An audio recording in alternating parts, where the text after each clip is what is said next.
একটা সময় খুব তাড়াতাড়ি সেহরি করে রুমে চলে যেতাম চ্যাটিং করার জন্য। বন্ধু-বান্ধবীরা গ্রুপে ছিল, অনেক মজা করতাম।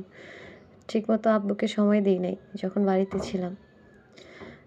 আর এই বছর আব্বুও নাই, কোনো বন্ধু-বান্ধবীও নাই, গ্রুপও নাই, বা গ্রুপ থাকলেও চ্যাটিং করার আর ওই মন মানসিকতা নাই, সবাইকে সময় দিতে হবে এইরকম মন মানসিকতা নাই।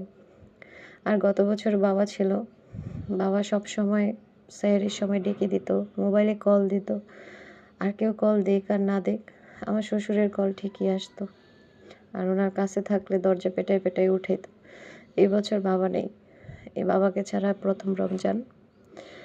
কিন্তু আজকে সবার আগে আমি ঘুম থেকে উঠে গেছি, আর অনেকক্ষণ হাতে মোবাইল নিয়ে বসেছিলাম, কারো কোনো কল আসে নাই।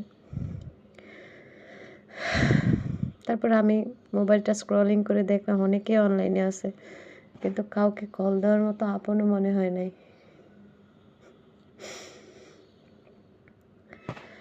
দুই চোখ ভর্তি পানি নিয়ে সেহরি করলাম, এখনো বসে আছি, খুবই একা লাগছে।